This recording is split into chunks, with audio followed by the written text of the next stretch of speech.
Let's go. Hey, folks, thank you for joining us again for another exciting episode of Yoml. This is the Year of Magical Learning podcast. Today, we're doing a brand new book. So Reflection 252 is on the book David and Goliath, Underdogs, Misfits, and the Art of Battling Giants by Malcolm Gladwell, part 1 of 2. Have you read this one before? No. I'm sure you know who Malcolm Gladwell is, right? I like his book, The Tipping Point. Yeah, actually, I'm reading The Tipping Point right now. I thought I had read that one, but I think I hadn't. I knew what it was about. I think I'd read like a summary, like a Blinkist of it or something maybe. Yes. And I'm doing it right now because I think I'm just doing all of Malcolm Gladwell's books at this point in time. I have like. You can do Malcolm Insetto, like celeb. Pretty much. I mean, I think the only ones that I have left to do after The Tipping Point is the Bomber Mafia. I think that's the last Malcolm Gladwell book that I've never read. I've done Blink, Talking to Strangers, David and Goliath, Outliers, What the Dog Saw, and then I'm doing The Tipping Point right now. So I think I got them all, man. Minus his most recent one, the Bomber Mafia. So we shall see. But no, honestly, like I Malcolm Gladwell is amazing. I mean, he's an artist, man. Like, I mean, that guy is, he knows how to shape a narrative and he's a storyteller. I mean, he is one of the best dam builders ever. I mean, he certainly knows what he's doing and is just a masterful story constructor. He doesn't really ever write about. The funny thing about Malcolm Gladwell, actually, well, that's kind of part of the reflection, is this book is David and Goliath is about disadvantages and obstacles and sometimes being perceived as the underdog and looking at it from a different lens and a perspective of hey, like, was David actually not the underdog, kind of thing. Like, there was a whole lot of advantages that David had over Goliath, right? Like, hell, you and I have talked about this with that book, The Rise and Reign of Mammals, where I had this epiphany where I was like, I'm a small guy, you're a small guy. And I'm like, my whole life I've always been, kind of told that being small is a disadvantage to somebody that's really tall. And after I read that book, I was like, the only damn reason that mammals even existed is because we're small. And we're not supposed to be that big. Like, I was reading some article the other day about Arnold Schwarzenegger, and he was talking about how he spent his whole entire life, trying to get bigger and bigger and better, and master, his body. Now that he's old, he's like looks himself in the mirror and he's like, he hates the way that he looks, kind of thing. And part of me is like, well, he's had a whole lot of health issues as he's gotten older because he's obese. Like, I mean, like, those guys they're really big dudes, we're not supposed to be that big. Anyway, that's my point of what I'm getting at is like, this whole book and what Malcolm Gladwell always does is like, helps you to take a look at the world from a different lens and a different perspective and kind of walks you into that world and then paints a really good picture as to why, the narrative he's trying to shape. And this one, the narrative he was trying to shape was like, sometimes, obstacles and disadvantages and things like that are actually, what force us to become great, and while I can't really argue with that a lot of times, like there was one thing in particular about this book that just, I about lost it as I was reading it. And it was this thing that he calls desirable, quote unquote, disadvantages. And I don't know, have you ever heard that term before? Have you ever heard, like, I'm sure you can figure out what he means by that, but desire different advantages is like advantages. Right. So, well, to put it simply, it's like you put a negative in front of a positive or a positive in front of negative, it it reverses the definition. Kind of, yeah. So his whole, the main theme of this whole entire thing is was it desirable for David to actually be, he had to grow up and he had to figure out different ways to shoot people. He had to figure out different ways to like hunt, because he had to figure out different ways to, because he wasn't this massive guy, or people that he gave this example of, like CEOs. There's a abnormally high number of CEOs in this world of like Fortune 500 companies that are dyslexic. And a lot of them, because they were dyslexic, when they were growing up, they were at a disadvantage, and they had to find a new way to learn. And they, through having to innovate and problem solve and figure out new ways, they see the world a little bit differently than other people, and therefore that turned into a quote competitive advantage that allowed them to ultimately succeed and triumph, right? Well, or another example he gave, and this is where I about lost it, is and I've actually heard this before, statistically speaking, or something along those lines, like people that lose a parent when they're really young, are become outliers, more often than not, in terms of like you see them, the outcomes that they produce in life or whatever, for whatever reason. I mean, there's probably a lot of easy to diagnose reasons as to why, but it's pretty obvious. When you're on your own, you got to figure it out, right? And when you got to problem solve and figure out life on your own, I'm sure there's so many kids out there that lose their parent that also fall apart, right? And spend their whole entire life traumatized and stuck in adolescence or whatever, or were forced into helping out with the family and doing things that they didn't need to do. Anyway, my point of what I'm getting at is that set me over the edge. You and I have talked about this so many times, and this goes back to the way that like people, philosophers and these business gurus and whatever, these armchair experts that have no skin in the game, they sit back from their office desk and they look at the situation from a 30,000-foot overview, and they're like, oh yeah, like, well, it's desirable, I guess, in a weird way, and to lose a parent when you're young, and that ultimately catapults people down, through post-traumatic growth or whatever you want to call the terminologies out there, where you get the whole, no pain, no gain, through adversity, we find, our path forward, kind of methodology and philosophies that are float out there in the ethos. And you and I have talked about this so many times now, where it just pisses me off. Like, I mean, I cannot stand it when people do this stuff. And it's because he has no skin in the game. Malcolm Gladwell can sit back and call that disadvantage, that horrible thing of a child losing a parent, or some other awful thing that was inflicted upon somebody that was completely out of their control, desirable. And like, that's the word that I cannot get past, is the word he keeps calling it, desirable disadvantages, right? And I'm like, if you ever came up to me, no one desire any of that. No one desires this. Like, I mean, if anybody walked up to me and said that, like, let's just zoom forward 50 years from now. Let's say that you and I reinvent a whole nother model of how the business world, is supposed to go about. And Clubany is, we have hundreds of thousands of Clubany members and a sustainable, thriving ecosystem. And people look back and they go, man, how did we not always do this stuff? And that was such a desirable disadvantage that was the genesis of this whole entire scenario. I will punch them right in the face. Like, and I've never hit anybody in my life ever. And I would never. I don't give a shit what I do for the rest of my life. I don't care at all. The outcomes that are that are generated by this. I wouldn't be writing this article. Let's be honest. Let's call a spade a spade. Like, I would not be writing this reflection. I would not have been reading this book. I would not be talking to you right now. I wouldn't have finished the Your Magical Learning Journey. I wouldn't have finished the first book. I wouldn't have done all the other stuff that you and I have done with Clubbing. I understand that. Like,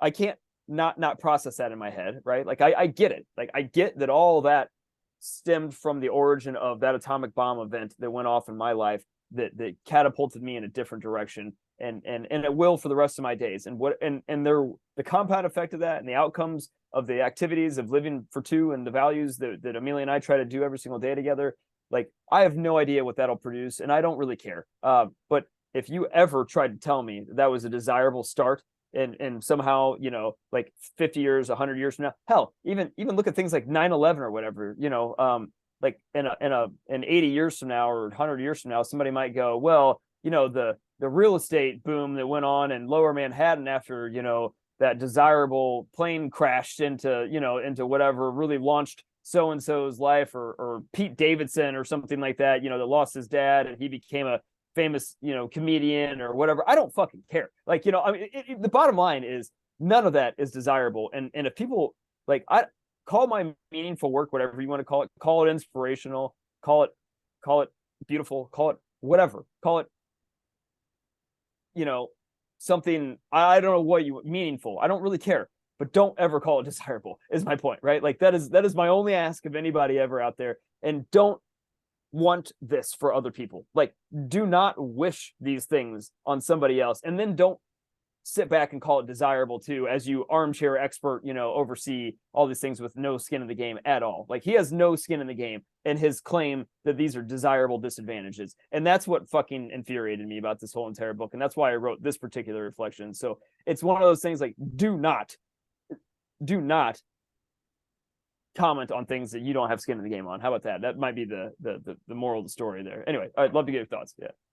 Yeah, to me, this desired disadvantages that makes my skin crawls. I mean, it's like, I mean, if I say, well, Chris, before Amelia was born, I'll give you two options. You either have Amelia, right, or you have $1 billion. Which would you take? I mean, that's a dumb question. I mean, exactly. So that's why I'm saying it's not even a single consideration in that option, right? And you're in the hospital, in the NICU with Amelia, and you say, well, I am the tarot reading guru, and I'll tell you, if this desirable, like if you get to be with Amelia, then you don't have $1 billion. But if Amelia leaves you, you have $1 billion. Which would you choose? You have the choice. Which would you choose? So that's what I want to think about. I mean, there's not even, you don't even consider that for a single moment, not a single second of it. And that's what you're saying is, oh, I'm losing a parent, I'm losing a child, so I can become this Jeff Bezos or whatever. Who gives a fuck, right? This outlier, right? Or I can give you another scenario where, I mean, I'm talking about a kid, right? I give you like a parent, I give you like a brother, a sister. Even for those, you don't want to trade just because, oh, if my brother die, I become this billionaire, right? What if you had the choice? Would you want it? And that word desire, right? That's basically saying here, you have a choice. You want to choose it. And to me, it makes my skin crawl. I mean, whoever says that deserves a smacking across the face. It's Malcolm Gladwell. I mean, this was his right. So to me, interpretation. Nothing desirable about having these disadvantages. I mean, the disadvantage described to me, you can't trade. I asked you, okay, you have this option. If I give you $1 million today, but the condition is that you will die tomorrow, would you take it? No. Right. Exactly. So that's what they say. There is no desirable disadvantage in that context. If I give you $1 million today, but you're going to be sick for the rest of your life, would you take it? No. I mean, like, exactly. I mean, so the thing is there is no such thing as a desirable, because desirable connotates that you have the ability to choose. You want that. So you don't want that. It just happens to you, and you say, well, something happened to me out of my control, of everybody else's control. How do I respond to it? This is when you go, hey, your response to what happened to you is admirable. It's not desirable. It's admirable. Nothing is desirable as a disadvantage. You don't want to say, tomorrow I'm gonna become a billionaire, but my mom has to die, or my dad has to die, or somebody has to die. I mean, even for that, I say, I don't care if you become Jeff Bezos or Elon Musk tomorrow, but you have to give up something that you knew that you can choose. To me, this is what this desirable disadvantage is speaking to me. And I'm matching all these scenarios, and I say, I don't even consider for a single moment, not even like cross my mind that I want to choose that. Yeah, I just would. It's on its face. It's just pure bullshit. Now, but I know that you and I both agree on that. Now, at the same time, there is some merit to what he is saying, right? Like I said, like, we're not talking unless. But unless I think it's happened, the wording that just throw me off completely. There's no need for me to even look at the past, because this thing is so powerful and so potent that I can barely stand the image of it. It's just like, you know. It's gross. I mean, it is. It's really gross. These are uncontrollable scenarios too. Like it's not like somebody chooses to be dyslexic or something like that, or somebody chooses to have their parent die when they're 10 years old or 12 years old or something like that. Like nobody, no, these are all scenarios that are completely out of somebody's control. Now, like adversity, I do agree that like through pain and adversity and struggling, But this is the same thing that grow. I'm It's saying not the before same thing, is right? you don't actually go looking for pain and looking for adversity, right? Because to me, that's just You being can, dumb. you can, but you never go looking for this kind of But pain. the fact that if you do, Nobody, you're being stupid. I mean, you're being an well, idiot if no, you. I don't know that that's true either. I think what your point was valid earlier of if the pain and adversity you seek is so bad that it'll catapult you forward, nobody would seek that. Is the point? No Like one seek. they might seek a No, little pain at the gym where they're trying to push themselves a little bit harder or run a little bit faster or something like that. You know, like they may seek that adversity, but nobody's going to go, hey, you know, your little sister has to die. no, no. Even for the little pain, it's like people who doesn't want to lift weight, right? They're not gonna lift weight anyway. Thing is, I like to Yeah, I lift weight, mean, like, right? right. I like it. It's not pain for me. It's like, hey, you know, it's you're just exhausting your muscle. It's not pain. If somebody goes and do Yeah. running, like somebody runs, right? I know a lady I worked a long time ago. She runs every day for like 3 hours, from like 6 a.m. to like 9 a.m. before you want to work, right? She just Right. runs, right? And she does that all day, every single day, and she loves it. I mean, for me to go That's out there and run for like 2 minutes, I'm like, this is too painful, right? that's a I don't run, she's but running like a marathon a day. That's crazy. What's she yeah, she thinking? does that. I mean, she does it every morning, and That's she's like, crazy. but she loves it. She buys shoes. She's into it. I mean, Right. she does it for a long, long time. Not just like, oh, I started this or anything like that. I'm saying like to go to a gym and say if you think you want to go and get pain, people go to the gym for like, hey, New Year resolution for a few Right. days, a few weeks, and then the rest of the year they eat potato chips or whatever you know they drawn to. Right. And so if you're drawn to the weight, you're drawn to the weight. If you're drawn to potato chips, you're drawn to potato chips. I mean, to me, that's that. Has nothing to do with like, oh, I'm gonna go seek pain so I can have better results. I mean, to me, the thing is, you think about it. Let's say I don't like to run, but I like to lift weight, right? Then I lift weight. I don't run. But if somebody say, hey, I love to run, I don't like to lift weight, then they run. So you still get your result, your benefit, but choose the thing that matches your personality and your character, right? Right. A person who likes to go biking, they go biking, right? You do an exercise. Somebody who likes to go do like, you know, gardening, go down and shovel, and they get the workout in. It's just that you don't like to play tennis. Right. I don't know. I mean, playing tennis, it's pretty exhausting because you run back and forth depending on how the other guy volleys the tennis Uh, ball back to you. I mean, it's intensive. So to yeah. me, it's not like oh, so to you it's pain, but you don't even feel the pain till afterward.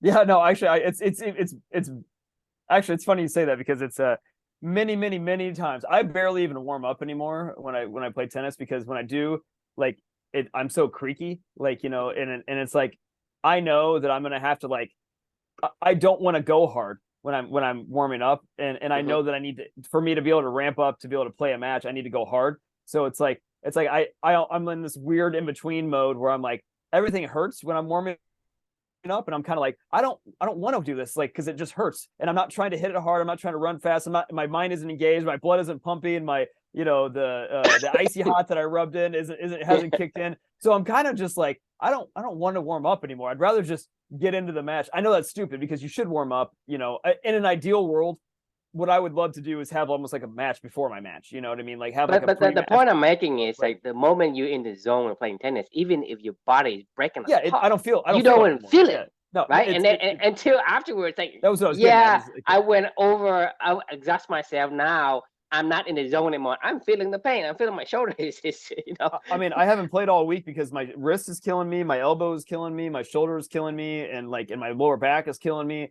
And I was like, man, So I you're not really, seeking yeah, pain. You're seeking yeah, pleasure. It's just pain right, just comes afterward. So right, anyone who's seeking pain, to me, like I say, you know, plainly, it's stupid. Like if you do that, you're doing the wrong thing. It's like what is the benefit you're looking for? If you're looking for an exercise like tennis, you're playing basketball, playing football, playing whatever that you want, rolling, swimming.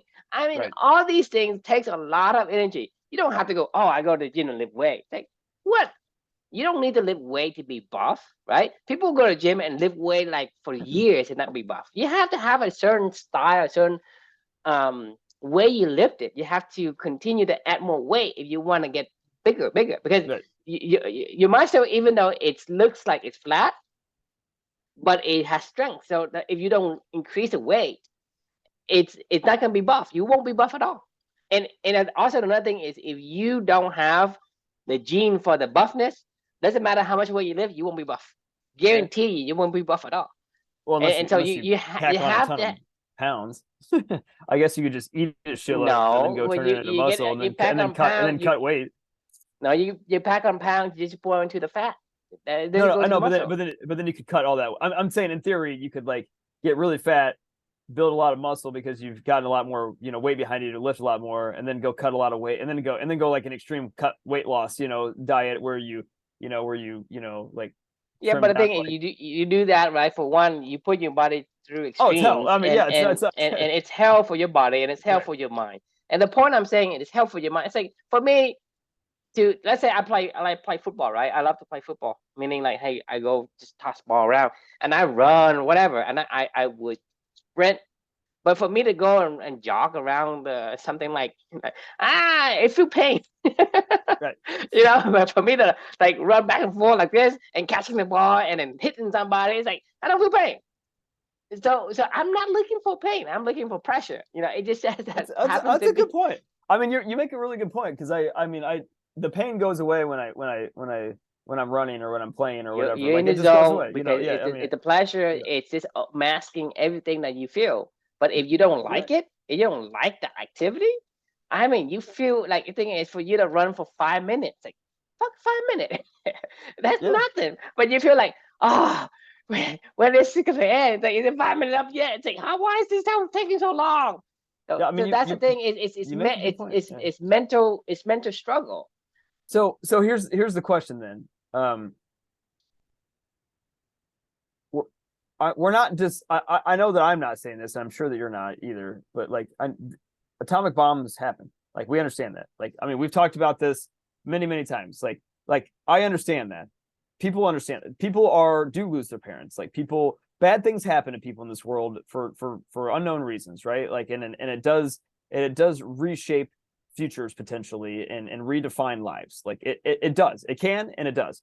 Now that said, like what do you call post atomic bomb? Like what do you call that? You call that a step backward. No, post atomic bomb. I mean, you're moving forwards. Wherever the blast sends you, If you you're start from there. if you're looking from outside It's perspective not an advantage. it's not. No, I know it's not an advantage. I'm saying, what do you call that? Like To me, I would call that a response to an event, right? You so basically it's not how do nothing you more than that. nothing you It's just how do you handle the events that comes to you? What do you do with it when somebody gives you something? What do you do with it? I mean, I guess that's up to you. I mean, Exactly. So right. so that's your free will. If you allow yourself to do the things that you like to do, right, you're gonna become stronger in that area because that's what you want to do anyway. So But instead if of oh, go ahead. Yeah, but the thing is, you're looking at like what's the difference between a superhero and a supervillain?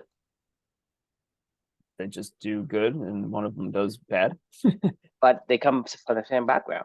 Yeah, no, it's no They different have than How to Win Friends and Influence People and 48 Laws of Power. exactly. It's the same. Both of It's them the same has spectrum. Yeah. both of them has the same backstory. Both of them have a chip on the shoulder. Something Yeah. happened to them, right? A desirable One, disadvantage. no, don't say that. I was kidding. I was kidding. To me, it's not even funny. Yeah, I know it isn't. Like, I mean, to me, that is dire. I mean, to me, it just. I mean, hell, look at Batman. His mom and dad got killed, and then and It's like you want to be this superhero, right? Right. Do you? I mean, if I give you the choice, if you can give up your superhero to have your mom and dad back, would you take it? To, I Of mean, if you ask that to Bruce course. Wayne, of I mean, course, in a hot the whole minute, damn show, the only reason why he does what he does is because he's, you know, just that's all that he can think about is what happened to him and wanting to make sure that he's doesn't happen to somebody coping with else. the loss. He is, yeah. It's not anything desirable. And even to me, like, I'm so like distasteful of this word now that I don't even have the, I guess, the the room for any kind of like, hey, you know, you joke, you might get smacked on the face just for saying that, Uh, right? I mean, I agree. I was gonna say, like, maybe we should spend the rest of our time if we want to, because it is so gross to even talk about it. The Maybe we should try to help Malcolm Gladwell versus just being critical. Like, we're now just being critical of his critique, you know, of or his 30,000 foot armchair experting, you know. So like, maybe we should offer a solution as to, I get the intention of what he's trying to say. Batman is very driven to go to make sure that other people don't suffer the fate that he suffered, right? Or But I am very driven what's the to do point? what I'm doing, you know? What's the point? What is the point? I mean, let's say you have Batman in the world, right? What's the difference? Does it make a difference? In the grand scheme of things, it doesn't. Because the thing is, everyone has certain drive. All you doing is atomic bomb. All it does is change your direction of the drive. Because like Batman, let's say with his parents, he may want to say, "Hey, I want to become a medical researcher." He has that drive. He could Right. become, you know, very contribution to society and help millions, even billions of people in that regard. But the atomic bomb happened to him. Now he just switched his drive to a different direction. So to me, thing is the drive still a drive. You That's just true. tell him, hey, whatever drive you have, doing whatever you need to do, right? That's no longer an option. Your drive now is to cope with the pain, how to not let other people suffer the same fate as your parents. That's what Batman's agenda is. He go out there, he beating up the bad guys because he wants a revenge on the people that did this to his mom. Yeah. And to me, what's the point? You're not living your life. You're living somebody else's directions of life. But the atomic bomb blasts you to a different area and face you to a different direction and tell you that's your drive now. Go and do that. But my question is, what's the point? The point is you're not living the life you want to live, right? You think about it. Does he Yeah. want to live that life? Of course He not. does it because he feels like he's compelled What to else you do got it if you because don't, you know? he wants to, for one is to avenge his parents' death, and second is to prevent other people becoming victim like himself. But at the same time, what's the point from his perspective? I'm not saying, you know, to other people. Yeah, you can argue all you want, but still from his perspective, what's the point? Like for example, Chris, right? Hey, Chris, you're on Earth today. You are actually killing animals. You are actually like taking up the breathing the air, right? You are actually not good for environment. Why don't you just kill yourself and then you help people, right? So Right. you can argue to that level. But I'm saying it's from your perspective as a person, what is your point of life? For me, it's like, okay, can I be this you know, engineer and building stuff? No, yeah, I can, but I still want to be a fucking Mexican fisherman. That's what I want. That's what I want. Right. I don't want to go and build like artists, like bridges and whatever. I those Yeah. things I that mean, pertains to me. So at you're the right end of there. the day, what's the point? I mean, you make an incredibly profound point, in my opinion, by saying that. Of, I mean, no offense to you, True. Like, I'd rather be pushing two strollers down the street, you know, right now, and never have met you. You know, I mean, And like, I and to me, I could not agree with you more. I mean, right. that's what I'm telling people. Like, you have to be you, and the thing that you do for yourself is what makes you Man, worthwhile. this is really If not, this is then really in no depressing. Like, point. I mean, this is a really depressing, like, topic. And like, this is the problem with skin in the game versus no skin in the game versus soul in the game. Like, people can say this shit about Because they other didn't people's have life any that have, other, they right. don't experience it. Because the moment you experience something like this, right, you would barf. It's like I can't. I mean, I would not. I would not. I mean, I wouldn't wish this. Even for me, say, hey, Drew, you don't know Chris that well. You take $1 million for $1 million not to be with Chris. I Right. can't even do that. Not to mention my kid, my wife, my parents. You see what I'm saying? I This can't even violates. wish that. It violates so much. It violates the platinum rule, the silver rule, and the golden rule all at once. Like honestly, like because it's do not do unto others that you would not want done to yourself. I would never want to do this to somebody else where you walk up to them and say the worst thing that happened in your life that was good. Yeah, I mean, you come to me, somebody comes to me and say, hey, what the fuck? um, this $1 million, you're gonna have it, but if you take it, if you decide to take it, one other person would die. Would you take it?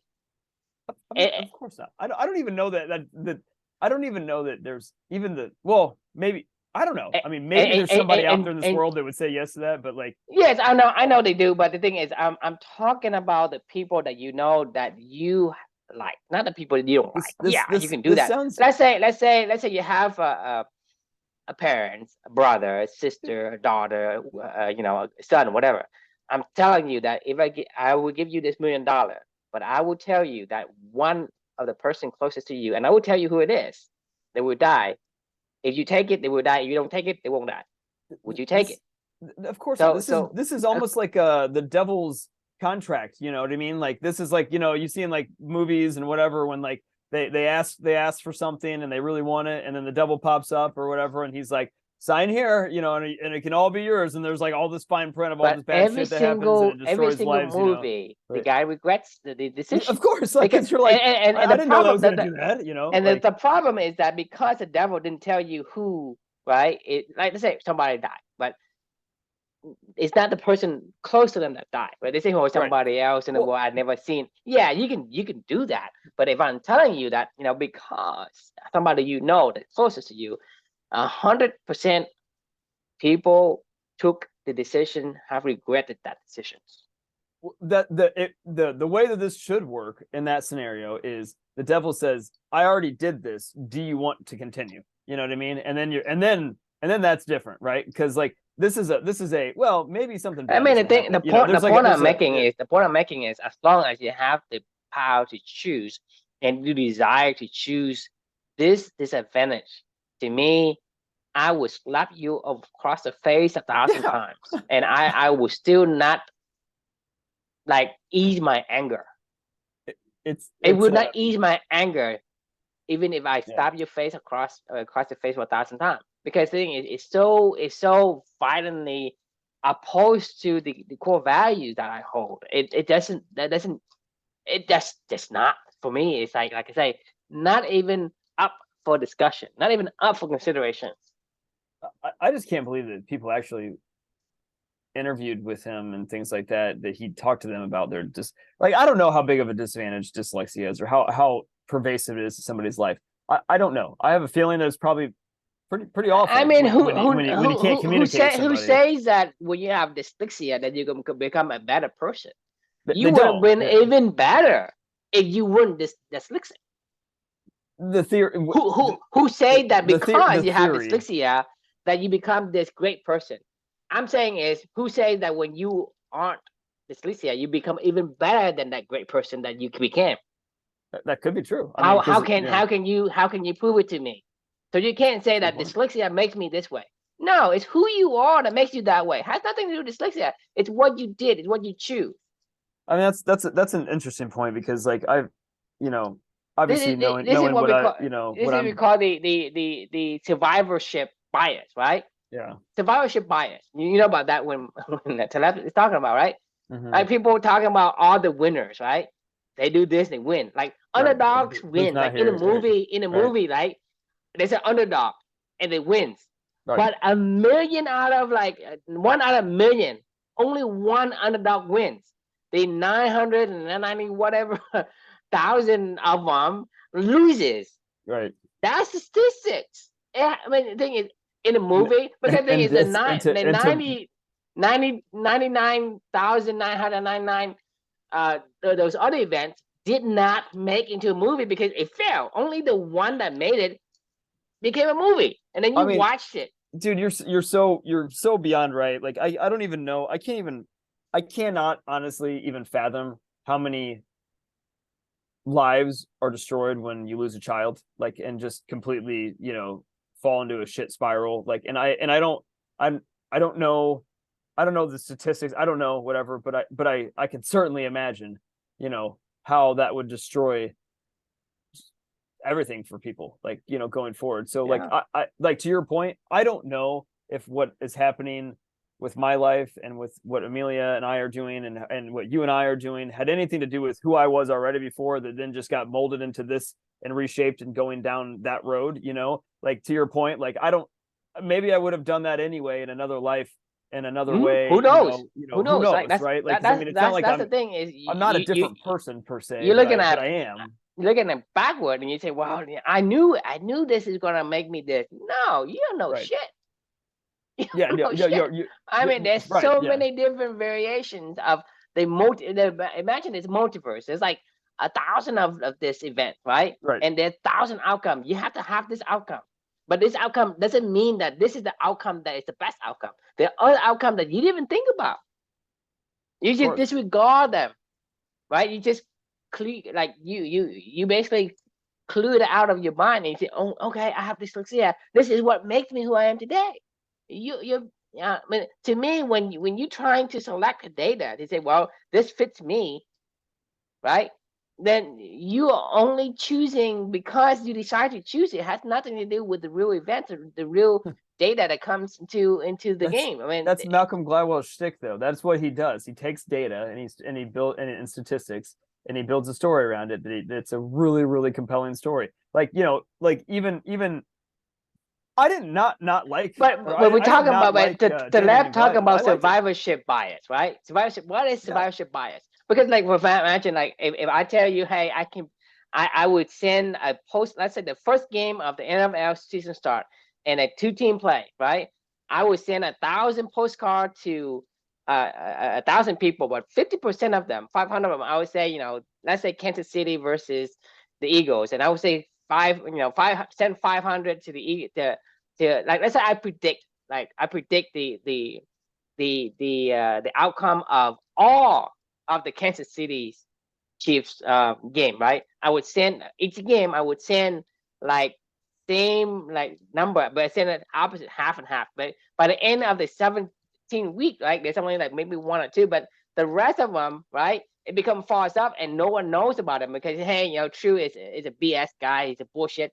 But the people that I've basically divided up and say, well, this person is right, and I predicted it. Let's say, I say the Eagles win 500 of them, and the Eagle loses, right, 500. And the one that I predicted wrong, they disregard me, and so I don't take that data anymore. I take the one that's still valid, which is the Right. 500 win.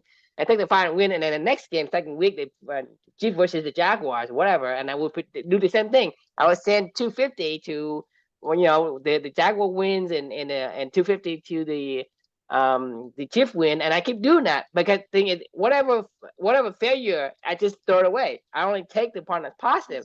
But by the Right. end of 17 weeks, I have like maybe two of them. It's like I predicted all 16, 17 games correctly. Hmm. That is what I go to TikTok and they look at me. I'm a fucking genius. Look, I predicted it, blah blah blah. Right? That's what you see on TV. This is called survivorship bias. You should do that, actually. That'd be really There's funny. there's like 900 and something failures that I just make it disappear and pretend it didn't happen, and only go and show that, yeah, look at me, I predict every single game for 17 weeks straight that the Chiefs win and loses, whatever. I'm the god of game predictions and sport betting, right? You should follow me and pay me a bunch of money, and so I can tell you, right? But that's what I'm showing you. This is what Malcolm is doing to you. Right. You just take the data and say, well, I just take the data I want. The data I don't want, I throw it away. And you put a story around it. Right. So the thing is, when you do data processing, you don't do that. But that's what they do. That's what they do. They discard outliers, quote unquote outliers. They discard them and say, Right. oh, that's outlier phenomenon, and they just Well, discard them. he doesn't. That's not actually But but Malcolm he Gladwell but does the he opposite. He takes but, the but outliers and then builds a story around the no, outliers. but my point is he is even worse than that. He just take the data that fits his narrative and throw Yeah. away the data that doesn't. Okay. Well, I think that the thing that I've come to discover personally about Malcolm Gladwell, like I said, like the guy's an artist and he does an amazing job. But He's like a storyteller, but he has no he has in any story that he's ever told, I don't think he has zero skin in the game. In any book that I've ever read of his, maybe Talking to Strangers, he had a little bit of skin in the game in it because it was a kind of about racial bias and things like that. And he is, black, I guess, or mixed race. So like I well, he's think not that the there was only. some. But then he's Oh, not the only one. It's like, boo hoo.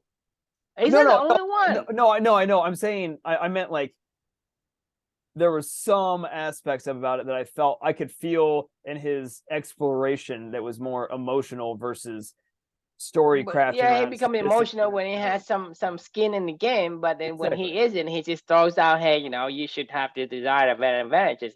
You should go and chop your dick off because it gives you a desirable disadvantage. Like, hey, I can't have sex anymore, so I'm gonna become this better person. Well, go ahead and just castrate yourself and see what happens. I mean, this is the absurdity of this advice.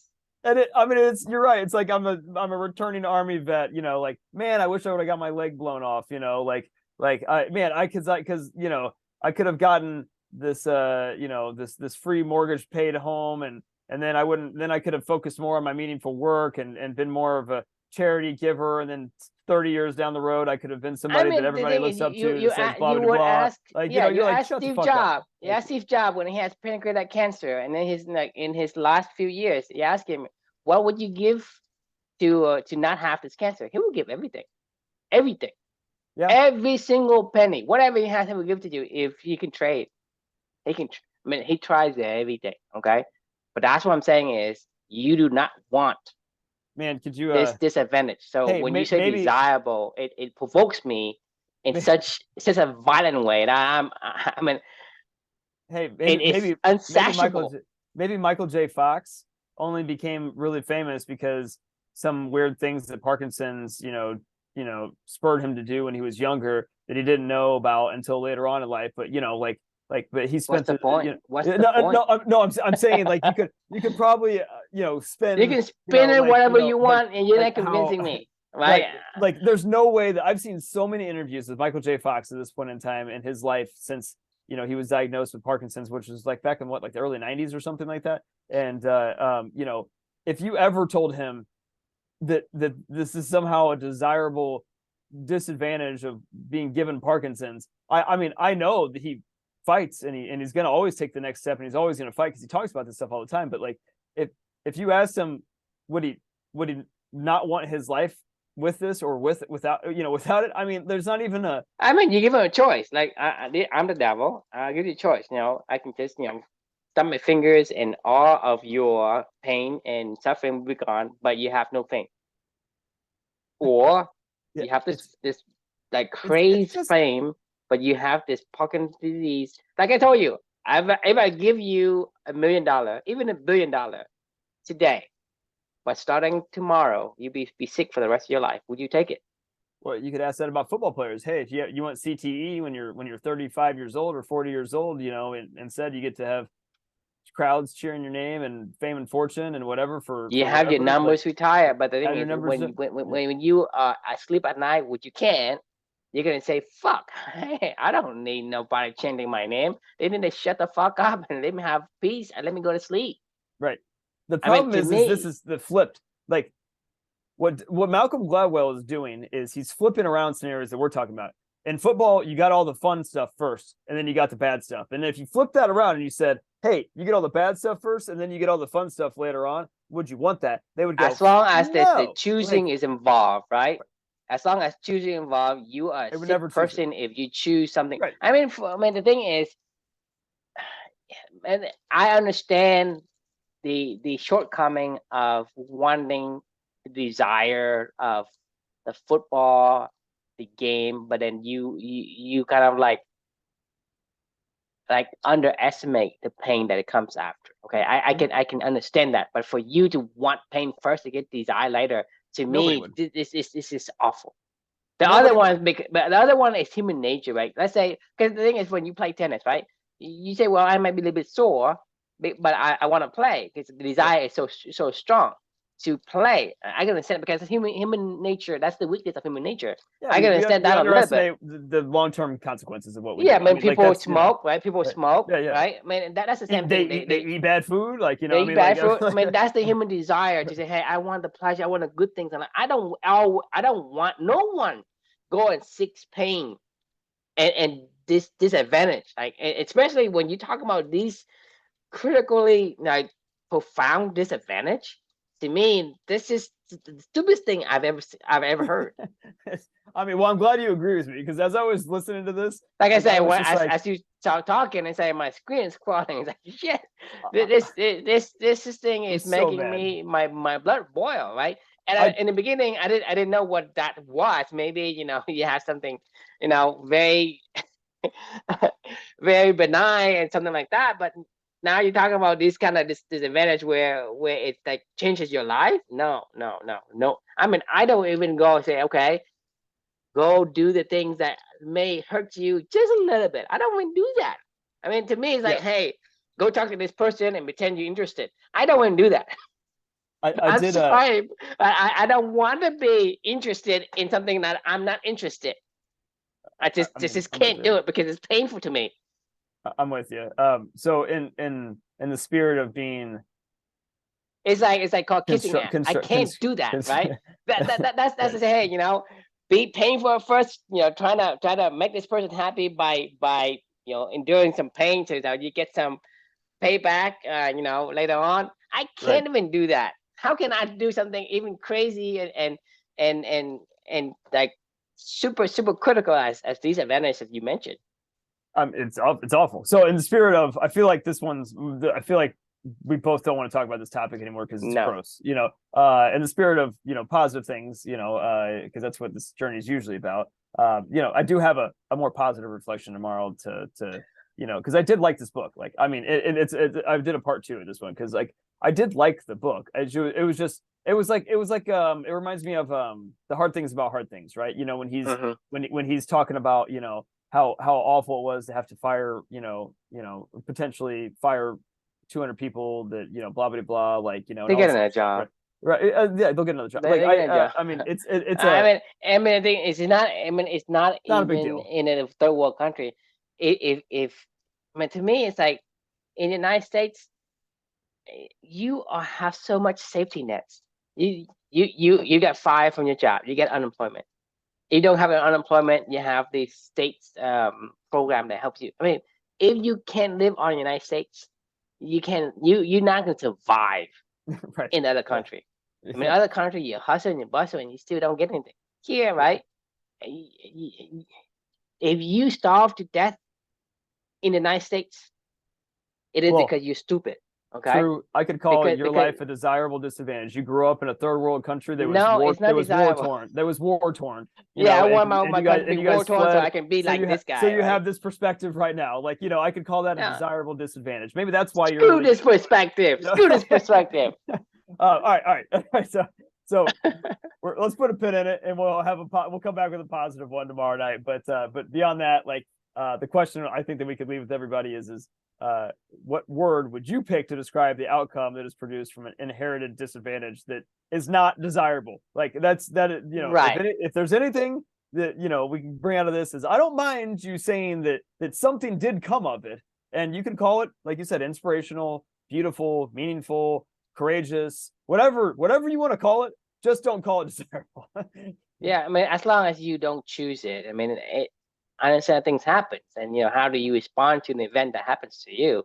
But don't desire it. If you desire, that means that. I mean, to me, it's like there's no place for you here. No, There's no place for you on Earth because what kind of person desires that? no one. That's the answer. No one. My point exactly. No one. I mean, hell, even Charles It's Manson or something like that wouldn't want that. You know what I mean? He'd be like, no, I don't want that. Like, like, no, why would I choose that? That's insane. Like, Yeah, You anyway, just, all right. when your kid's born, just throw them in prison for the next 10 years. You build great characters. Okay, go ahead. Like I say, go catch it yourself and see what kind of person you become. Oh my God. Yeah, no, that's awful. I mean, I'm pissed. I don't know why I'm pissed, but I'm pissed. Yeah, fair enough. I am too. So well, let's put a pin in it. We'll put a smile on our face, and we'll come back on Monday, bright and fresh and ready to tackle the next week of Yoml. Okay. All right. Anyone, Nice. everyone, have a great rest of your week, and we'll see you on Monday. See you Monday. Good night.